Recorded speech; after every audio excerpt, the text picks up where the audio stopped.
Hola, bienvenidos una vez más a Casting Strategies. Hoy tenemos con nosotros un gestor americano y por eso voy a empezar a hablar en inglés desde ahora mismo para que él entienda perfectamente lo que estoy diciendo. Hoy tenemos con nosotros en este programa a Brett Winton. Brett Winton es director de investigación en ARC. ARC es la empresa de ETFs más revolucionaria en este momento en Estados Unidos. No tiene rivales en absoluto en el mercado con sus productos porque llevan consiguiendo una rentabilidad del 31% anual media desde sus inicios. Se trata de un valor sin duda superior a todo lo que vemos en el sector. Mil gracias, Brett, por estar aquí con nosotros y por aceptar esta entrevista. Somos muy fans del trabajo de ARC, invertimos en ARC y nos encanta el trabajo que hacéis ahí desde el inicio. Así que lo primero que te quiero preguntar es, ¿qué es ARC?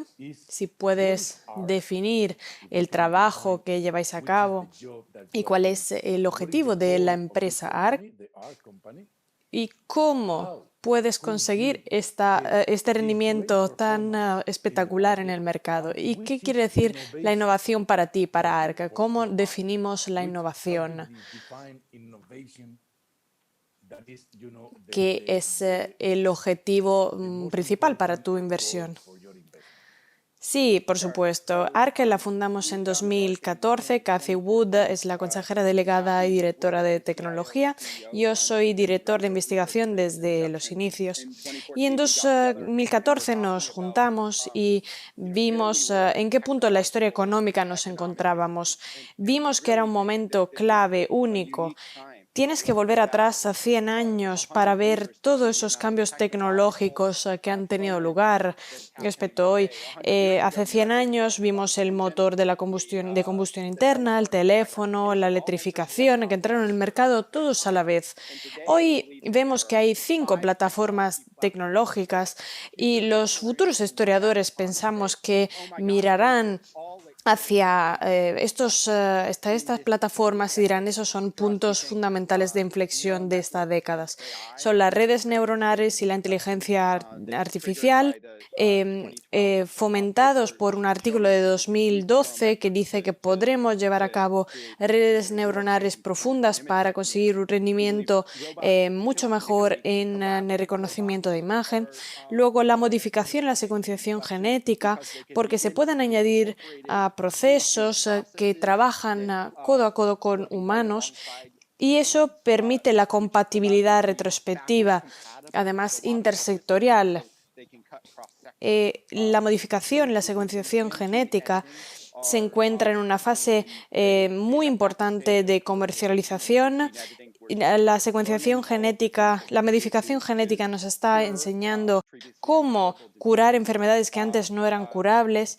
Y luego tenemos el almacenamiento de la energía. Eso permite que tengamos un nivel de suministro con sistemas de propulsión eléctrica que se acompañan con nuevas tecnologías, como por ejemplo los drones para efectuar entregas o taxis con despegues y aterrizajes verticales. Eso va a generar lo que creo que es una explosión cámbrica de factores de forma con piezas a su alrededor que van moviéndose. Y luego tenemos el blockchain y las criptomonedas que se encuentran en una fase temprana de la tecnología respecto a las que hemos mencionado antes. Eso va a cambiar las instituciones, las organizaciones y van a distribuir el riesgo de una forma tan radical como la introducción de las sociedades por acciones hace 400 años. Estas 5 plataformas tecnológicas van a ser un cambio radical y los historiadores lo dirán. ¿Por qué sabemos que lo dirán? Pues porque hay un marco teórico que se llama la teoría de las tecnologías de utilidad general. Estas tecnologías tienen una bajada radical de precios, es decir, que bajarán los precios o pagaremos el mismo precio, pero conseguiremos mucho más rendimiento. van a ser intersectoriales, es decir, que no solo las están comprando un segmento pequeño, sino que afectan a distintos sectores, tanto usuarios comerciales y particulares, y esa característica es clave para poder determinar si la demanda va a subir mucho. Y además pueden ser la base para distintas tecnologías que se construirán ahí encima de ellas. Es decir, que va a costar un poco limitar, ¿no?, el uso de la imaginación aquí en términos de su futuro uso, porque si constituye la base de nuevas tecnologías, pues lo más probable es que sean infravaloradas. Ese es el marco inicial con el que empezamos con ENARC. Dijimos, vamos a ver estas tecnologías. Nuestros analistas no están asignados a determinados sectores, no tenemos uno industrial, un analista de consumo discrecional, sino que miran las tecnologías intersectoriales con un dimensionado complejo de la reducción de costes, las unidades económicas para quien compra y utiliza esa tecnología, y eso nos permite identificar esos activos que, en nuestra opinión, tienen una fijación errónea de precios, porque la gente no entiende el alcance, la escala, el número de aplicación de esa tecnología. Eso te da un poco la idea de lo que hacemos. En ARC somos tanto una empresa que invierte en innovación y a la vez una empresa que intenta ser innovadora. Nosotros compartimos nuestra investigación, todos nuestros analistas están activos en Twitter, ahora mismo estoy dando esta entrevista, compartimos white papers. Entonces, intentamos entender el mundo, ayudando al mundo a entender lo que nosotros hacemos.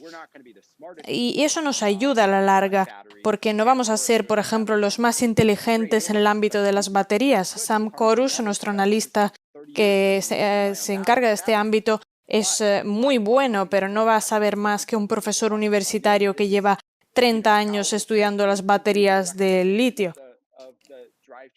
Y nosotros publicamos nuestro trabajo. Por ejemplo, explicamos lo que es la reducción del coste en un determinado ámbito, el proceso de electrificación del sistema de propulsión, y así conseguimos la atención de gente que nos puede ayudar a entender dónde nos equivocamos y dónde, en cambio, estamos en lo cierto. Para nosotros, compartir la información es importante y eso va en contra del espíritu clásico de los gestores de carteras. Para nosotros es una ventaja esto. Somos transparentes sobre nuestros títulos, sobre nuestros movimientos. Analizamos las posiciones a 5 años, según la rentabilidad estimada. Vendemos activamente nuestros productos ETFs y se pueden ver en todo momento nuestros fondos, cómo lo hemos hecho. Eso nos permite decir, vale, el futuro va a ser así en nuestra opinión y la valoración de activos va a ser así para poder aprovecharla. La verdad, Brett, que es muy interesante escuchar lo que comentas. Esta innovación tan disruptiva con la que trabajas es parte de un subsector, lo veo así personalmente. Y no me parece que haya ninguna otra empresa que justo trabaje con este subsector.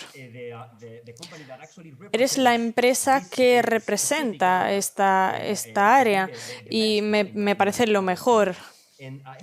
Y tengo una pregunta.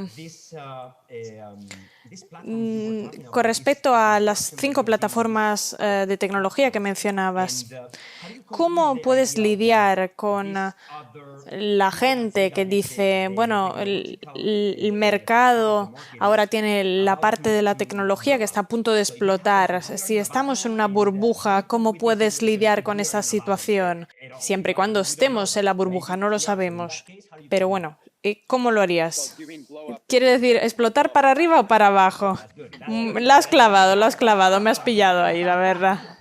Totalmente, me has pillado ahí, la verdad. Vamos a decir para abajo, en esa dirección, pero bueno, puede ser lo contrario.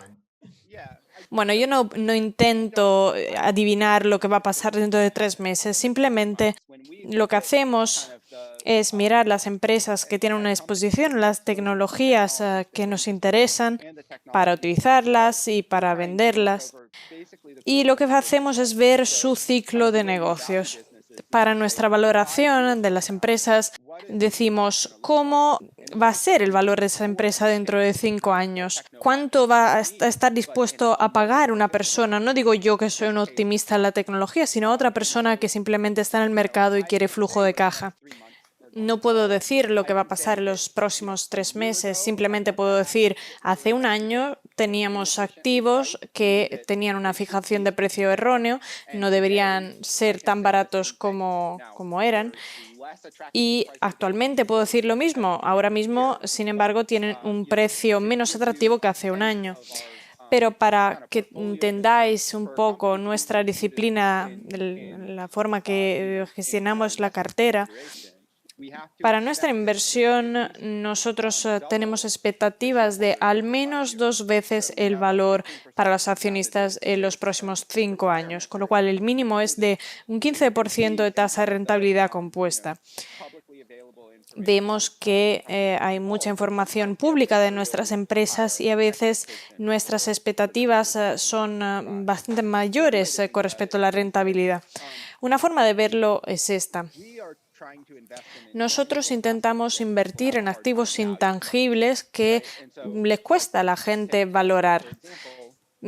Pongamos el ejemplo de Tesla. Tesla entiende el negocio como un negocio de fabricar y vender coches. Pero cada coche que ellos venden son robots en movimientos y se actualiza ese software a medida que pasa el tiempo. Actualmente, la monetización de esa flota es limitada en términos de kilómetros, pero cuentan con la flota más grande del mundo de robots. Si consiguieran esa actualización de software para los taxis robóticos, daría una rentabilidad anual increíble y sería buenísimo para ese negocio. Pero nosotros invertimos en Tesla y eso no quiere decir solo en el plan y en las operaciones de la fabricación de estos vehículos eléctricos, que tiene que ser rentable. A la vez, estamos invirtiendo también en esa flota de robots y en el valor de opción que da a esa empresa de monetizar esa flota. Ahí está el activo intangible. Entonces, ¿cuál es ese valor de la flota de esos activos intangibles? Pues desde un punto de vista de la inversión en valor, no hay ningún valor contable. Desde un punto de vista estricto de la contabilidad, no se trata ni siquiera de un activo, pero es obvio que existe un valor potencial. De hecho, ya están ofreciendo aumentar la aceleración si estuvieras dispuesto a pagar unos miles de dólares más. Y la gente lo hace. Entonces, todo es cuestión de cuánto es el valor. Es un ejercicio que no todo el mundo está haciendo. Con Tesla hay más gente que hace esto respecto a otras empresas en las que invertimos. A veces mis analistas me sorprenden porque me dicen, es que esto va a costar la vida sacarlo, va a costar entenderlo. Y digo, exacto, eso es lo que le contesto yo. Buena noticia, porque si fuera fácil, todo el mundo ya lo habría hecho y lo habría averiguado. Si es complicado de entender, si hay un margen de error bastante grande en la valoración de la empresa, ¿eso qué nos dice? Nos dice que igual la gente no está haciendo los deberes. Y si nosotros sí que lo hacemos, tenemos una posibilidad de decir, vaya, este activo intangible es barato y lo puedo comprar hoy mismo. Muchos de los títulos que tenemos en nuestra cartera implica que invertimos en empresas que pensamos que son baratas, pero a la vez estamos invirtiendo en activos con precios fijados erróneamente, en nuestra opinión. Porque la gente dice, vale, sí, entiendo que tiene algo de valor, pero no saben cuantificar ese valor. Y eso no se traduce en valor dentro de la empresa. Por eso, los activos en los que invertimos siguen con un precio mal fijado, porque cuesta tanto averiguarlo. Y tienes además que tolerar cierto grado de incertidumbre. La gente no lo tolera esto. Y esta falta de tolerancia les impide correr riesgos inteligentes que deberían correr. Al fin y al cabo, la gestión de activos es un negocio de correr riesgos inteligentes. Muchos gestores tienen presión en este negocio y que equivale básicamente a tener el menor riesgo posible. ¿Eso qué quiere decir? Invertir en parámetros donde invierte todo el mundo y fingir estar corriendo riesgos. Yo creo que eso es malo para los clientes y para gestionar el dinero. Lo intento evitar. Me está gustando mucho lo que comentas porque estás hablando de la tecnología y de la innovación, pero al hacerlo estás empleando el lenguaje que caracteriza la vieja escuela de la inversión en valor, ¿sabes? O sea, te estoy escuchando y oigo todos esos principios como la mala fijación de precios, la valoración del flujo de caja, rentabilidad, 5 años, todas las complicaciones que se hace la gente a la hora de valorar las empresas.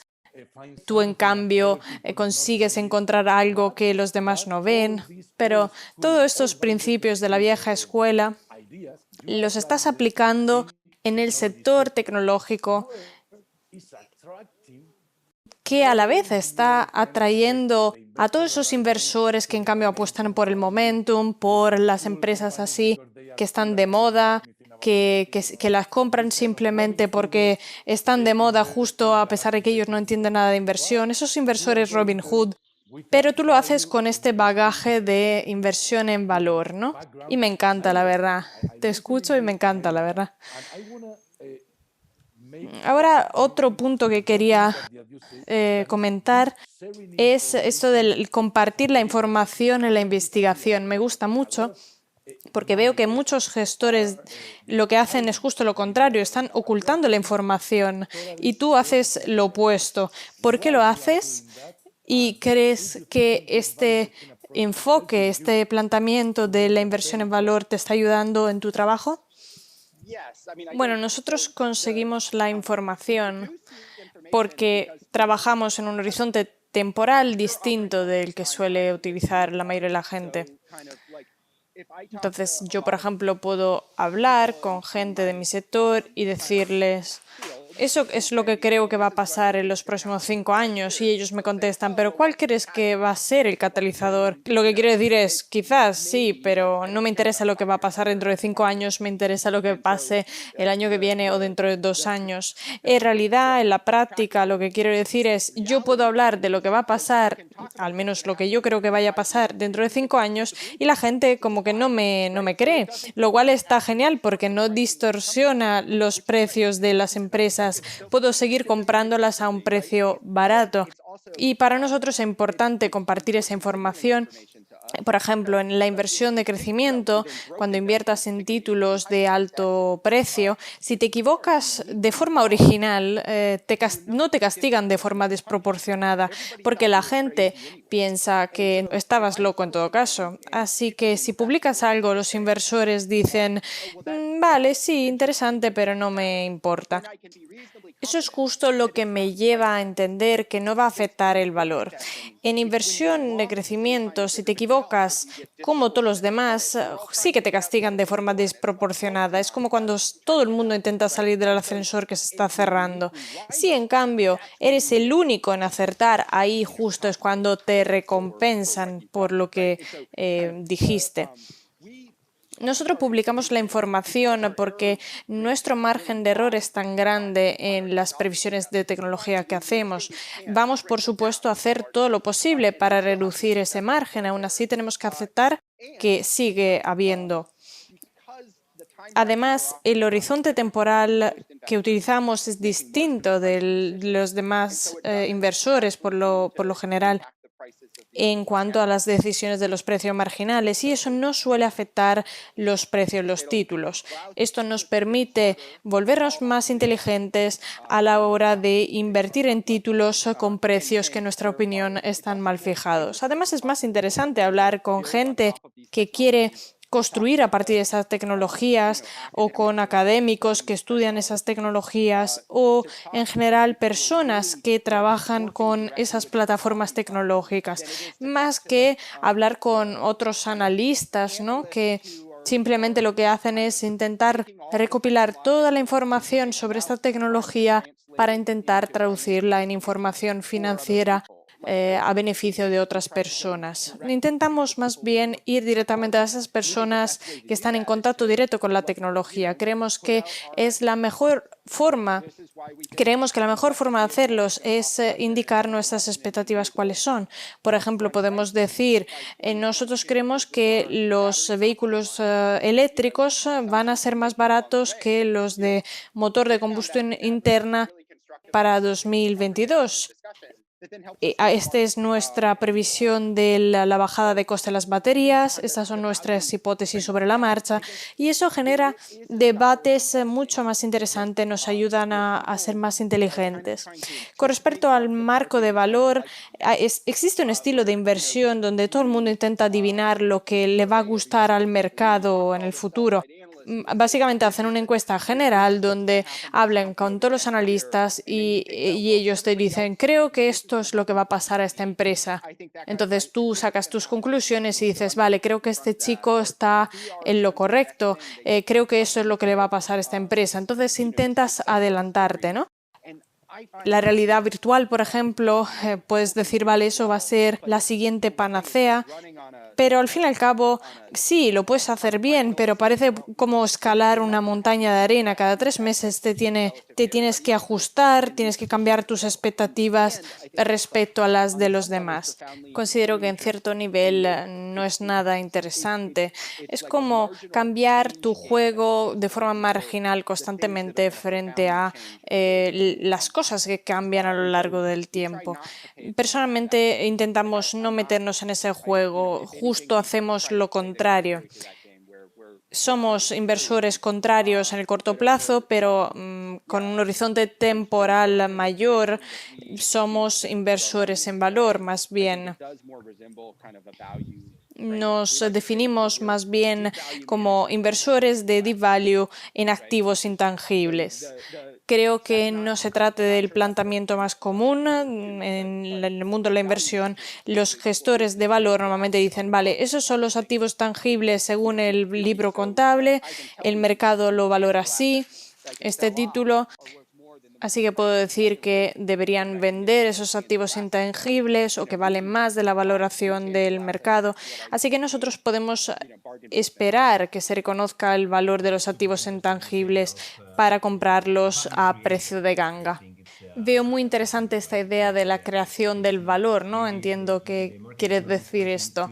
El mercado igual no está fijando mal el precio de un título ahora mismo, pero igual de cara al futuro valor que tendrá. Escucharte es como ver el futuro, así que puedes de verdad percibir cómo va a ser. Así que la siguiente pregunta es, ¿ese eres un robot? Bueno, no que yo sepa, no que yo sepa. Bueno, igual sí, ¿eh? Igual sí lo eres. Pero la verdad que nos das una perspectiva espectacular del futuro. Así que nada, pasamos a la siguiente pregunta de verdad. Antes estabas hablando de la automación y de la inteligencia artificial. ¿Qué crees? ¿Crees que la inteligencia artificial se puede utilizar para encontrar oportunidades de inversión? ¿Cómo te enfrentas a ella? Miro la inteligencia artificial de esta forma, porque la inversión es un sistema muy recurrente. Por lo tanto, el horizonte temporal implica que la inteligencia artificial va a tardar más. ¿Eso qué quiere decir? Que no voy a sustituirme a mí o a un analista con la inteligencia artificial en el corto plazo. Por supuesto, hay fondos de cobertura que están empleando de forma significativa técnicas de aprendizaje automático, redes neuronales para aprovechar discrepancias de precios en el corto plazo en el mercado, pero esa es una carrera armamentística. Cualquier estrategia que empiece a funcionar, todos los demás intentan copiársela y ya se ha acabado la oportunidad única. Con lo cual tienes que implementar este cambio de estrategia ahí en tu sistema. No se encuentra todavía en un horizonte temporal interesante, en mi opinión. Hay muchas herramientas que puedes utilizar, como por ejemplo de tipo de aprendizaje automático, de machine learning, o por ejemplo de procesamiento de lenguajes naturales, que se encuentran con cada vez más disponibilidad para mejorar, yo creo, de forma significativa las capacidades humanas de poder abstraer y procesar la información que necesitan. Para un analista ahora mismo en el mundo, vemos este problema de la inundación de la información. Tenemos más información de la que podemos gestionar. Así que nosotros considero que hacemos un buen trabajo a la hora de mantener las prioridades claras para nuestros analistas, para que miren, por ejemplo, la valoración y digan, vale, esta tecnología es interesante y en qué sentido es interesante, durante cuánto tiempo, en qué plazo temporal y a nivel económico qué. Así se centran en lo importante, pero sigue habiendo ese mar de información. Por lo tanto, todas esas herramientas que permiten procesar y organizar la información más rápido y de forma más productiva van a ser claves en el futuro, pero seguimos en una fase temprana. Así que nada, tendremos que ver qué pasa. Creo que en el ámbito de las redes neuronales y de la inteligencia artificial, ahí encontramos las principales oportunidades para que justo se vean cambios drásticos para cualquier trabajador del conocimiento. Va a haber muchos cambios en términos de productividad, pero también de desestabilización. Creo que cualquier sector, cualquier empresa tendrá que aprovechar esas herramientas de forma que puedan beneficiarse de los procesos de negocios para también mejorar su relación con los clientes directos y mejorar sus servicios. Es algo que va a afectar cualquier ámbito de la economía, a cualquier trabajador. Si pensamos, por ejemplo, en el mercado total, en el sector tecnológico, tanto software como hardware, estamos hablando de aproximadamente un 1,5% del PIB. Estamos por ese intervalo, más o menos. Pero si pensamos en la productividad de esas herramientas para los trabajadores del conocimiento a lo largo de los próximos 10 años, pues habrá un multiplicador de la productividad. Todos los trabajadores van a ser más productivos, a veces mucho más. El sector informático, por lo tanto, va a cobrar muchísimo terreno gracias a ese aumento de la productividad respecto a hoy. Y volviendo al tema de los analistas que tienen que centrarse en lo importante, tenemos esas plataformas tecnológicas que son 5 y esas se basan en 14 tecnologías subyacentes de las que hemos desarrollado unos modelos, por ejemplo, la bajada de precios, la economía unitaria, el mercado potencial total. Por lo tanto, si nos fijamos en esas 14 tecnologías de las que llevamos a cabo los modelos, podemos tener hipótesis diciendo, vale, va a haber una capitalización bursátil X de cada una. Y a lo largo de los próximos 10 años, el 50% de esa capitalización bursátil incremental va a ser justo en esas 14 tecnologías. Porque al fin y al cabo, parte de la inversión es llegar a ese terreno fértil. A veces te puedes equivocar, a veces aciertas. Por lo tanto, lo que quieres es poder escoger en una cesta de elementos donde hay más elementos buenos que malos. Nosotros nos centramos en la innovación y luego además contamos con un marco positivo para poder determinar y distinguir la innovación positiva, relevante, de la que no lo es, que es simplemente así de sectores de vendehumos o simplemente que no es relevante porque no va a ser tan revolucionaria. Y eso es lo que te va a dar una mejor posibilidad de acertar. Por supuesto, sigues teniendo que hacer los deberes de valorar las empresas, etcétera, pero tienes este campo de visión más centrado y nos ha ayudado en el pasado y espero que nos ayude en el futuro también. Ahora me gustaría volver un poco a la inteligencia artificial. Estamos totalmente de acuerdo contigo cuando mencionas que la inteligencia artificial va a afectar cualquier empresa.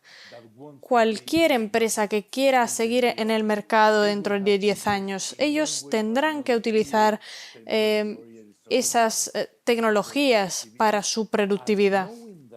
Dicho esto, creo que los tres estamos convencidos de esto.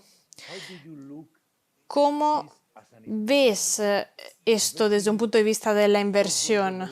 Invertir, por ejemplo, en el desarrollo de software, de la inteligencia artificial, en empresas que, por ejemplo, utilizan esta tecnología, porque sabemos que va a cambiarlo todo en términos de productividad. Entonces, ¿tú qué haces con esta idea? ¿Qué haces en el mercado? ¿En qué empresa quieres invertir para poder aprovechar esta situación al máximo? Bueno, cuando abordamos cualquier empresa, cualquier tecnología, vemos la cadena de valor y donde se puede incrementar el flujo de caja, el valor. Miramos las empresas que cuentan con herramientas que lo permitan. Por ejemplo, puedes llegar a Taiwan Semiconductor en términos de hardware. En el vídeo tenemos hardware y una capa de software, pero básicamente se trata de herramientas y los chips. Eso te permite también ver directamente las plataformas.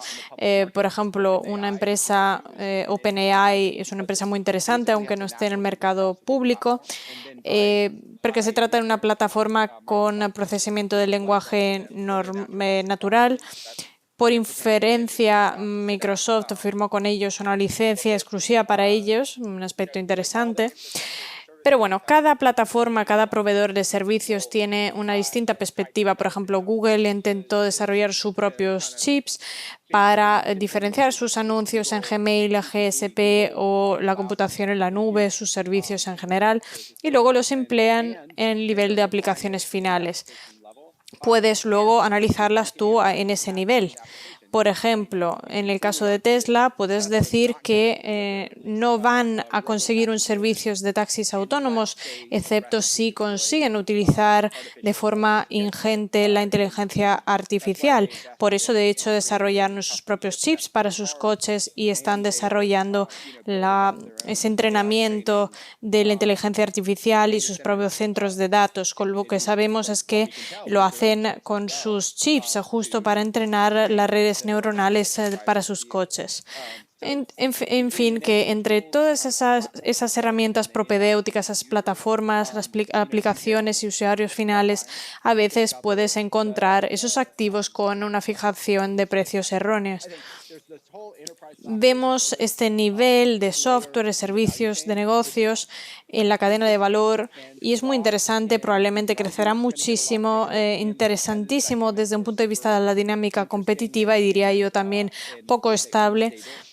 Pero desde un punto de vista conceptual, yo puedo decir, vale, yo proporciono un software para mejorar la productividad empresarial y ahora tengo a mi disposición este nuevo juguete que me permitirá ofrecer esta productividad muchísimo mejor que cualquier otro proveedor de servicios, porque cuento con los datos y que me dicen cómo los servicios utilizan mis servicios ya. Eso me permitirá utilizar las redes neuronales y entrenar, siento el ruido de la sirena de fondo, con información específica del sistema. De esta forma podré diferenciar mis servicios de los demás. Si consigo acceder a datos específicos de cada caso de uso, el margen de riesgo va a reducirse con el uso de la inteligencia artificial. Por lo tanto, en este marco, el pago de los servicios de software tendrá que ser mayor porque así será también la productividad. Eso podría ser muy positivo para todo el sector. Es verdad que la competencia intersectorial será menor porque cada vertical va a crecer mucho y la rentabilidad para los accionistas va a ser también buena.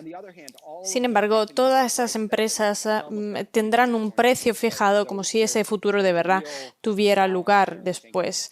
Se trata de un equilibrio real, es un poco un desafío. Esos son los ejercicios que tienes que llevar a cabo para decir, vale, cuando consigamos evolvernos a ese nivel, en ese ámbito, entonces, ¿cómo va a ser esa dinámica? ¿Cómo va a ser de competitiva? Esas son cuestiones complicadas, pero podrás afirmar con cierto nivel de seguridad que todos los servicios mejorarán de forma drástica para que el líder del sector en ese vertical va a ser muchísimo mejor que el segundo o el tercero en la competencia.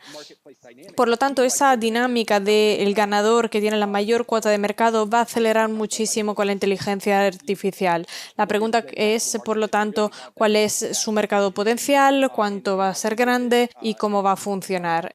Ese es un poco el resumen de la investigación activa. Muchísimas gracias, Brett, por haber aceptado charlar con nosotros esta tarde.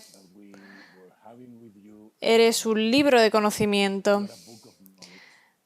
Así que no vamos a necesitar un solo programa, sino 10, 15 contigo, como mínimo, para poder tener la posibilidad de aprender, aunque sea un mínimo, algo de todo tu trabajo. Así que mil gracias por haber estado con nosotros en nuestro programa y ya te digo que sin falta volveremos a invitarte para tenerte con nosotros de nuevo. Okay, thank you. Thank you for your time. Gracias a todos por este vídeo. Gracias por haberlo visto. Espero que nos sigáis en nuevos Casting Strategy. Yo os insto a ver la masterclass de Brett Winton en Zona Value Televisión. Realmente lo que ARK está aportando en el mundo de la inversión, a mí cada vez que lo voy conociendo más, pues me deja más sorprendido. Y hoy me quedaría con una idea, ¿no? Ser value investor de intangibles assets, ¿no? Eso me parece una brillante idea, tan brillante como todo lo que nos ha contado hoy Brett Winton, jefe, director de Research de ARK. Nos vemos en próximos programas. No olvidéis suscribiros al canal y compartir el vídeo si os ha gustado. Muchas gracias.